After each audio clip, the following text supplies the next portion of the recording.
Well, good morning, Calvary. Good morning to our podcast listeners. As always, we're glad that you have joined us today.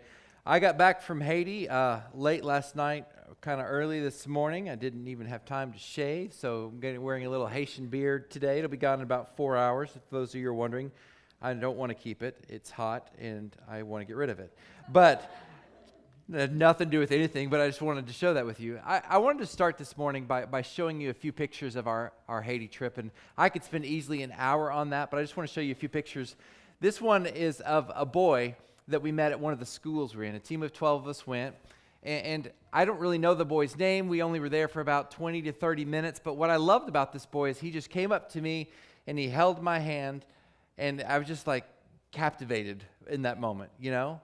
And then I go, can I take your picture? Photo. And he goes, oh, yeah. So he wanted his picture taken, that he wanted to stare at it because they don't have a lot of mirrors. And so seeing their own image was very fascinating. But it's a reminder for when we go, it's not for the projects, it's for the people.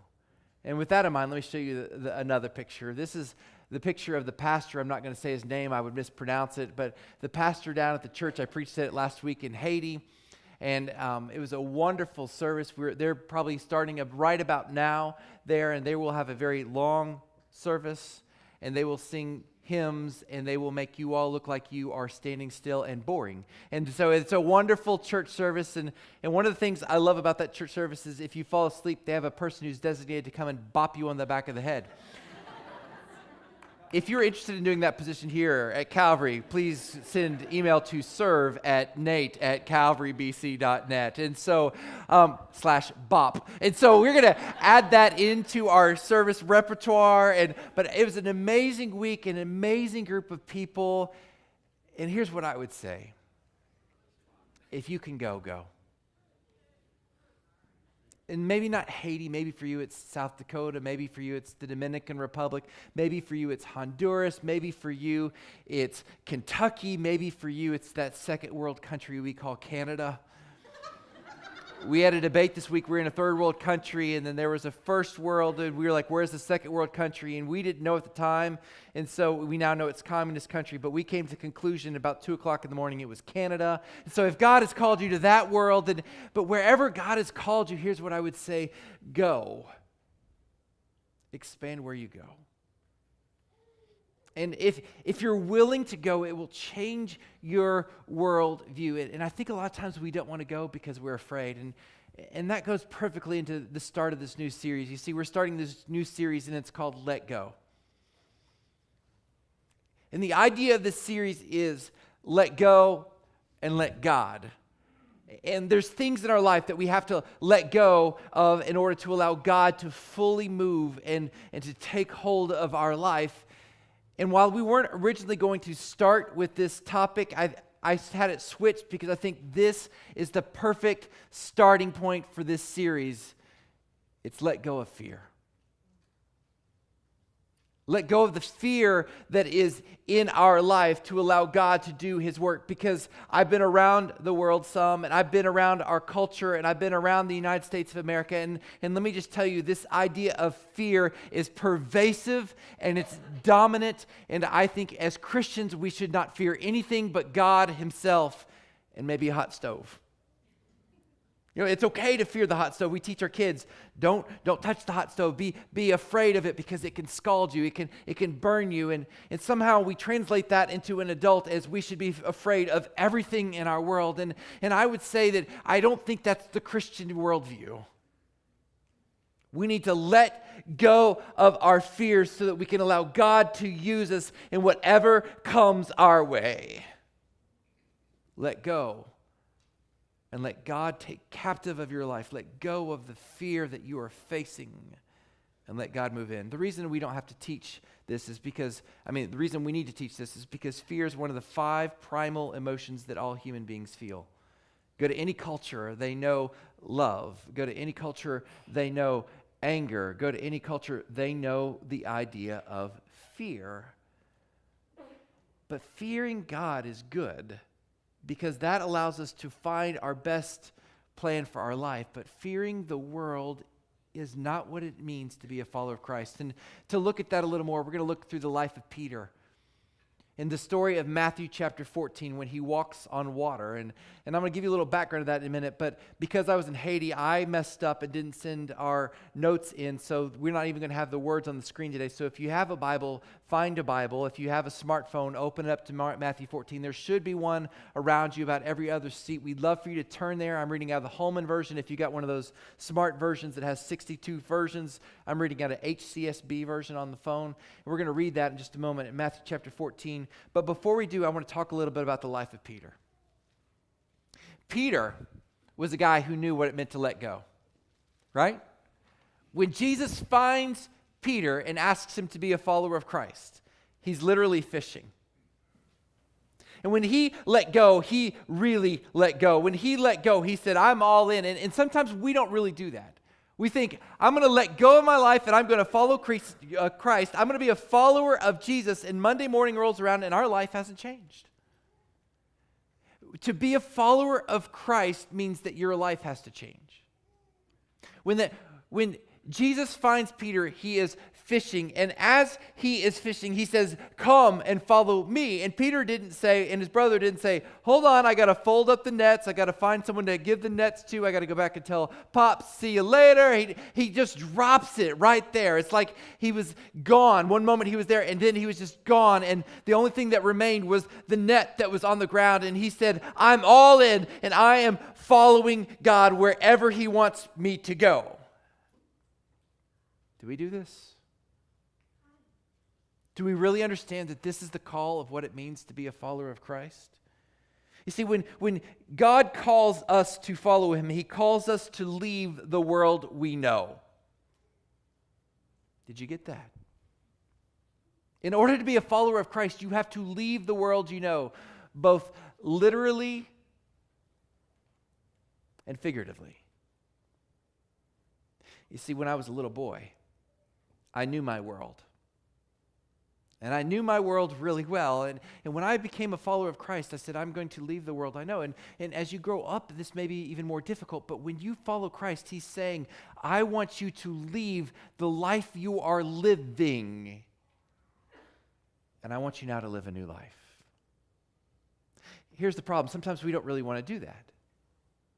Because we know that we know our world. And even if our world is full of heartache and pain caused by our sin, even if our world is full of struggles, we know that world. And sometimes we feel like it's better to live in the world that we know than to risk following God into a world that we don't know. But to be a follower of Christ means that you have to be willing to let go and become a follower wherever he says go. Peter did this. And the reward seemed immediate. I mean, think about it. He's following Jesus. One day he's fishing. The next day he looks around, maybe not literally the next day, but and soon thereafter he's walking around on the earth and Jesus goes, hey, you can't see. Now you can. That's pretty cool. In that moment, do you think Peter went, well, that was a bad decision, leaving my fishing nets? No, he's walking with a guy who suddenly makes blind to see. And he's walking with a guy who's able to make the lame walk. And he's walking with a guy who literally raised a dead man out of the grave. I don't think he sat there and thought to himself, boy, that was a poor decision. I really miss my fishing nets most of the time.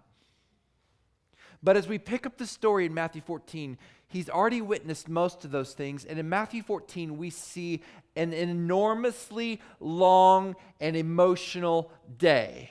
Yesterday, we spent 6 hours in the airport in Miami, missed our flight, had to revert. It seemed really dramatic. We left Port-au-Prince. We left our house at 2:15 in the morning?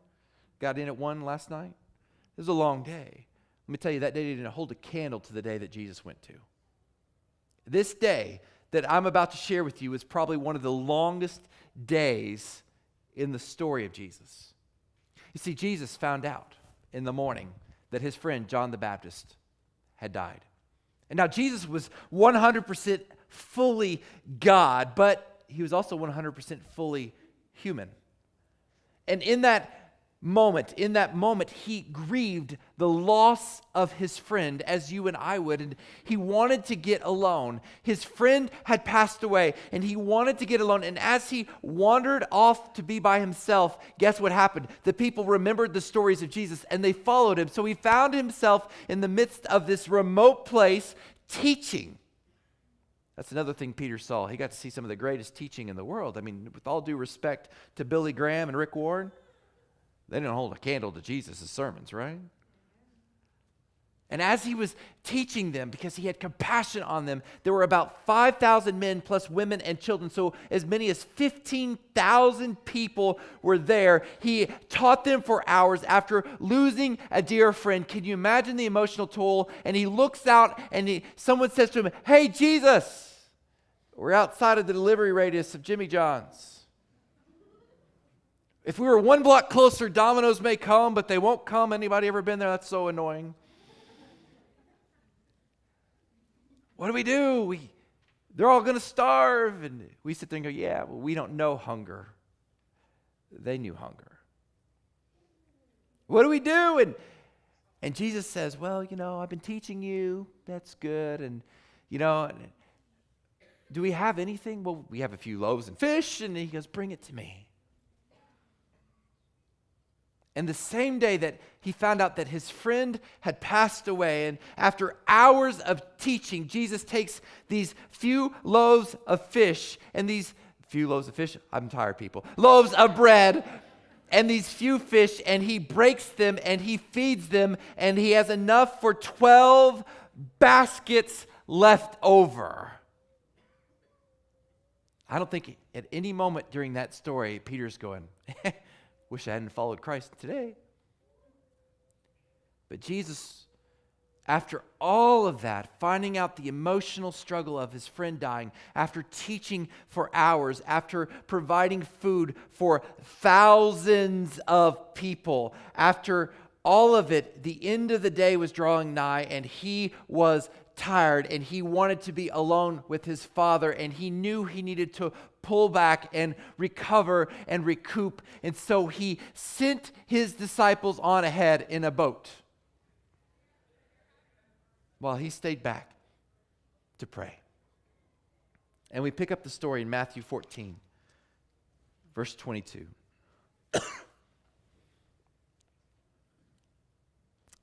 Immediately, he made the disciples get into the boat and go ahead of him to the other side. And while he dismissed the crowds, after dismissing the crowds, he went up on the mountain by himself to pray. And when evening came, he was there alone. But the boat was already over a mile from land, battered by the waves because the wind was against them. That's the disciples. And around 3 in the morning, some of your Bibles may say the fourth watch in the night. That's around 3 in the morning, he came toward them walking on the sea. And when the disciples saw him walking on the sea, they were terrified. "It's a ghost," they said. And they cried out in fear. And immediately Jesus spoke to them, "Have courage, is it I? Don't be afraid." I like to imagine Jesus kind of said it sarcastically. Oftentimes when we read that passage, we imagine Jesus going, "Have courage, it is I, don't be afraid." I think Jesus was sitting there going, "Really, guys? Come on. Have courage, it's me, don't be afraid." That's how I like it. You can interpret it how you want to. That's Daniel's version. Verse 28, "Lord, if it's you," Peter answered him, "command me to come to you on the water." And "Come," Jesus said. And climbing out of the boat, Peter started walking on the water and came toward Jesus. But when he saw the strength of the wind, he was afraid or fearful. And beginning to sink, he cried out, "Lord, save me."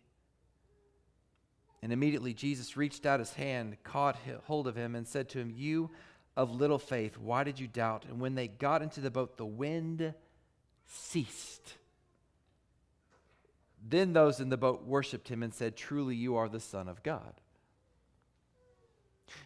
there's so much that strikes me in that passage. First of all, the disciples go, oh, now, wasn't the feeding of the 15,000 people earlier. It wasn't the healing of the blind man. It was when the storm ceased. Now we know you're the Son of God, right? But I think a lot of times this passage is referred to as Peter's lack of faith. But hear me, I think Peter shows a great deal of faith in this. And I think rather than looking at this passage as Peter's lack of faith, I think kind of the point of this story to really understand as we look into it isn't the fact that Peter began to sink, but the point is Peter was willing to get out of the boat.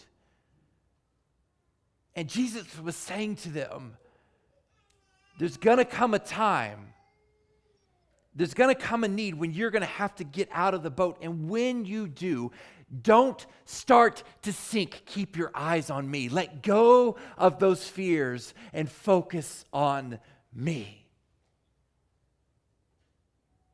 Get out of the boat.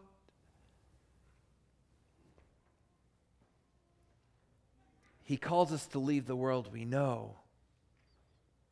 He calls us to leave the world we know. The disciples, they were asked to get in the boat and head into a storm. Do you know sometimes Jesus allows? Sometimes he even calls us to go into a storm. Let me tell you something about the geography of that land. The geography of that land was, there was this big, huge body of water, and there was these mountains on the other side. We call them mountains in the Bible, but really they were hills. It's kind of like New Mexico versus Colorado. One's big, these were more like New Mexico mountains, okay? Enough to really create a huge elevation change, so when the wind rolled over those mountains, they came straight off that mountains and washed across the water. And when they washed across the water, it caused the warm air to rise. And as the warm air caused to rise over the water, guess what happens? It acts like a vacuum and goes and soaks in all that water. So that lake or that body of water was known for producing very quick and dramatic, strong storms, so that the sailors would hardly ever go out at night. First of all, because they didn't have lights. Second of all, because they weren't in boats with, like engines, right? And thirdly, because they couldn't see the oncoming storm. And so Jesus sends them out into this dangerous lake, and he sends them out at night. And I'm sure in their minds they were thinking, guys, this is a bad idea. Well, Jesus says to go. Well, I don't really want to go. Jesus says to go, and they're like, okay, let's go. We'll have the faith to go. And we assume that because God has called us to go, there won't be a storm. Jesus sent them out very much knowing that the storm was coming. Did he worry about it?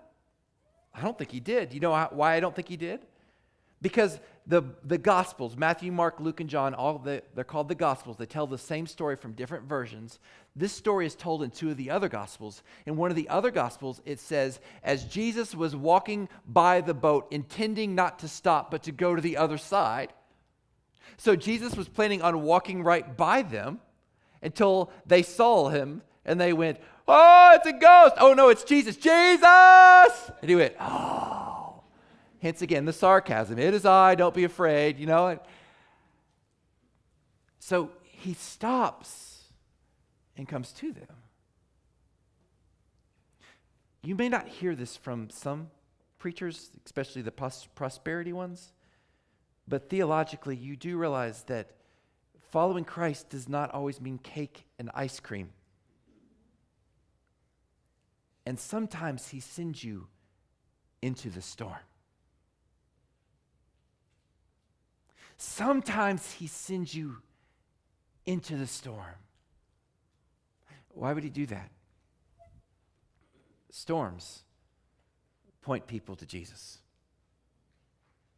Have you ever noticed how when life is good, it's easy to ignore Jesus? Storms point for the need of Jesus. In the middle of those moments, you cry out, God, help me to find you. This last week we were in Haiti, right? We were in Haiti and we had a team of 12, and it would have been real easy for us to go, this week's going to be awesome. And we go there, and our team of 12, and immediately one of us one of the team rolls their ankle really bad. We were wondering if it's broken. There's no really hospitals there. There's nothing, we're like, what do we do? And he ends up being okay. And then quite a few of us got sick. A couple really, really, really got sick. And there's one point, one of our persons on our team, I know, was praying this prayer because she was so sick. Lord Jesus, just come. Like, now. And if not, just take me. Because I don't like the next few hours. And I think that's a perfectly fine prayer to prayer. Lord Jesus, come, because this world is full of struggle and this world is full of storms. But here's the reality. Would we follow Jesus if we know the storm's coming? If you knew that God was calling you to take a job that you were going to be fired in 3 years from now. If you knew that God was calling you to go out into this world and do this, if you knew that God was calling you to go on a mission trip and you knew you would be violently sick, would you still go? God calls us to go, and sometimes when we go, we sit there and go, God, I'm being faithful. Why is X happening to me? And he goes, hey, what's the deal? Have you forgotten that I'm still here? Why are you complaining about the storm? Don't you know I command the waves? They know my voice.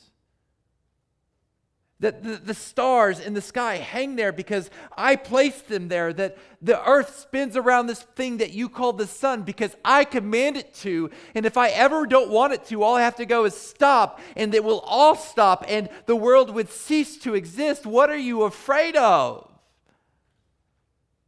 God sends us into the storms to remind us that he is in control of the universe and he is in control of the storms, and our need for him is great. But here's an important thing to remember. Storms only last for a season. Storms only last for a season. Now, when you're in the middle of a storm, the natural reaction might be, God, please just take me right now. When cancer rises up, when the stillborn baby is birthed, when the middle of whatever tragedy, the loss of a friend, and you're sitting there going, God, this makes no sense. It's easy to go, God, what are you doing? I need something more. God, why has this storm come in my life? And God says, I'm still here. I was going to meet you on the other side in the next life, but I heard you, and so I stopped, and I've come to you, and I am still here. Son or daughter, I have not forgotten you. In the middle of this storm, I am here. This storm is going to cease. This pain that you're feeling will go away. Don't forget that. And another important thing to remember is storms bring about new life. The ground would not produce crops without the rain watering the earth. The storms replenish the land. They wash away the dead. They remind us the core of what our life is. They fertilize the natural minerals of our being. They bring about new parts of our life. And the storms are a necessary part of life because we live in a fallen, broken world. And here's the reality, and this is the most difficult thing to swallow. Storms would not exist if not for sin. Say, what? If we were still in the Garden of Eden, there would be no natural disasters. The storms came in the time of Noah. And from a theological perspective, there would be no natural disasters. There would be no cancer. There would be no loss of jobs. There would be no more struggle. And even though you may not have caused the storm directly that is in your life right now, storms are a result of someone's sin in the past, even if it's just Adam and Eve. The storms are painful because humans walked away from God's plan for our life. But God did not leave us out there alone in the boat. He sent his son Jesus to make a way, to provide a way for you and I to realize he has not forgotten us. And when those waves are throwing you around and all you feel like is bending over the side of the ledge and casting out all of that's in you, you have to be reminded God is still here. So here's what I would say. Storms may only last for a season, and they point to our need for Jesus, and they bring about new life. For the follower of Christ, we do not need to fear them. We need to follow God. And as we do, here's the important thing to remember. How we handle ourselves in the storm matters. It matters. Peter sunk. No, Peter got out of the boat. Imagine this. Think about this. When Peter sees Jesus, the waves are still going, woo, woo. Imagine, I can't imagine what that would be like. And you're sitting there going, we don't have an engine. We don't have a way to survive. And you might feel like the hailstorms are coming down. I don't know what was going on. I know they were scared for their very life. The circumstances around them did not change except Jesus. But Jesus now enters the equation. Jesus is now with them in the storm. And Peter goes from, to, tell me to come to you. Everybody else is sitting there going, I am so seasick, Dramamine, please. And Peter's going, I want to go there. And I'm wondering if we aren't called to get out of our boat. To walk on water. What does that mean? Well, it means to do what we can't do on our own. So that when the storms of our life come, we keep our eyes so focused on Jesus. On the fact that he has always been there in the past. He has shown us time and time again in the miracles of life, time and time again, that when we let go and we let God move in our lives, we have nothing to fear because God has never forsaken us. Since the first sin, God's plan has always been working out. He's always been crossing the lake. He's always been headed to the other side. He's always intended to meet us on the other side, but he has not forsaken us. He sent his son to die for us, and anybody who is willing to be a follower of Jesus can have him with him in the storm. Are you living like that? Did you notice though? It came at 3 a.m. I don't like 3 a.m. The same worries for me. I've said this numerous times. At 3 p.m., I'm like, God got this. 3 a.m., I'm like, oh God, would you get this? In an earnest cry out plea, God, would you get this? An emotional day that you could sit there and go, what's going on? But God's got this. And maybe we need to realize that Jesus allowed them to walk through that storm in life because he knew that bigger storms were coming. And he knew the biggest storm that those disciples were going to face when they watched him be hung on a cross, when they watched those nails driven through him, when they seemingly had all their hope seemingly being taken away from them. In that moment, as they watched him bleed and die, that was the biggest storm the world has ever known. But even in that, he was still there. Death was defeated, and new life began. So that when we're walking through this earth, Jesus is still with us. And if Jesus is with us, that's what I got to say. Get out of the boat and start living like a Christian. A few weeks ago, sermon by Andy Stanley went a little viral, and I want to share it for me from my own perspective because I think it was really good. In this message, Andy Stanley is looking around and he says, I know that in this country right now, there are a lot of people going, oh, this world is getting worse. this country is going awful, we're struggling. And he paused just in that moment. He said, I want to speak to the older people in the room, and I'm going to change that. And I'm going to say this, I want to speak to the older Christians, and by that, the people who've been Christians a long time, whether you're 9 and been a Christian for 6 years, or 90 and been a Christian for 40 years. If you are a non-new believer, here's what I want to say to you today. Stop scaring the children. Stop it. Stop showing them a faith full of fear. Stop. Because death has been defeated. The storms of whatever is going on in your life cannot defeat us. And I don't care who is elected on Tuesday or in November, vote, have an opinion, but I don't care who is elected. I don't care what Target does or doesn't do. I don't care what law is passed. I don't care what goes on in this world. We have nothing to fear because God is still on his throne.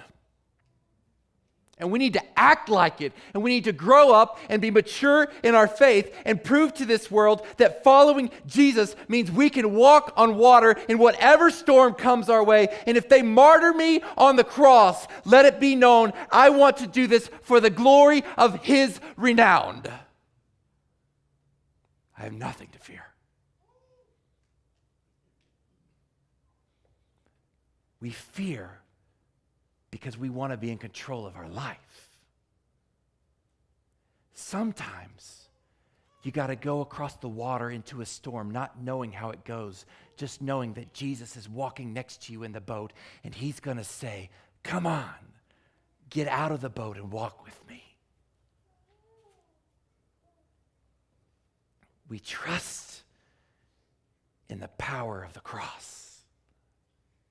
So whatever happens in your life, realize Jesus is with you. Whatever circumstance you are going through, whatever difficult and whatever struggle, I want you to know you have nothing to fear if you fear God. Because we get to go to the other side. How do we do that, Daniel? That sounds great. I want to do that. I will not fear anymore, you know? Let me give you some practical steps real quick. I'm not even going to talk about these, but just real quick, some practical steps on how to do that. 1, recognize or admit your circumstance. What is your greatest fear? Your spouse leaving you? Admit it to God. Cancer is going to be striking. Your kid will grow up and not follow Christ. So-and-so is going to be elected president of the United States. I don't know. What's your greatest fear? Admit it to God. And then I want you to do something that at first seems like the dumbest idea in the world. I want you to allow your mind to take it to the worst possible outcome. Allow your mind to take it to the worst possible outcome that will happen. Not that it will, but that it could. And then I want you to go to this point. If that happens, is God still on his throne? If that still happens, how do I live my life in that moment? If that still happens, how do I keep my eyes on Christ? How do I do this? And allow yourself to go and grow and mature in your faith, realizing that there is no storm in your life where God is not in control. There is no storm in your life where Jesus can't immediately walk in and cause the waves to be silent. Nothing would happen apart from God allowing it at least to happen. Because, hear me, as Andy Stanley even pointed out, when Pilate was doing the things he was doing to Jesus, it was because God allowed it. And you know, we wouldn't even know his name except that he is a footnote in the story of Jesus. And whatever happens in our world and our culture, guess what? It's all just a footnote in the story of the sovereign God who has been moving since the beginning of time and will move until this earth ceases to exist. There is no storm that can overtake us in this world. God is always in control. So claim the faith that through Christ dying on the cross, death has been arrested, defeated by the power of the cross. Do we try to stand up for social justice? Yes. Do we vote? Yes. Do we make a difference? Yes. But we fear not the world because we fear God. So would you let go today and let God mature you in your faith to a life that points other to the power of who he is, so that when the world looks at you, they're going, how are you walking on water? If I was in your circumstances, I couldn't. And you go, I can't, but Jesus. But Jesus. I've let go of my life, and I've let God. If you've never encountered a relationship with Jesus, I know it can be scary. You're sitting there going, I want to hold on. I would say, you keep holding on, you're going to keep drowning. But when you let go of your life and you say, I know that my life was made to follow Jesus, you will find a new life. That's where new life and grace begins. That's where hope begins, because death was defeated for you. And the Bible says if you confess with your mouth Jesus is Lord and believe in your heart that he was raised from the dead, then you can be saved. Today we invite you to that, to take out your Connect card and say, I want to follow Jesus, and have the conversation with us so that you can know you're going to live forever with him. Christian, as we begin this series of letting go, let go of fear of this world and let God breathe in. Breathe them in. Sometimes when I'm really anxious, I didn't do this in the other two services, you're getting a bonus one. I simply go, I'm going to breathe out, God, the anxiety I have. And I want to breathe you in. I know that seems silly, but it works. Come in. Come in. Let's let God in. We can do this together for the glory of his renown.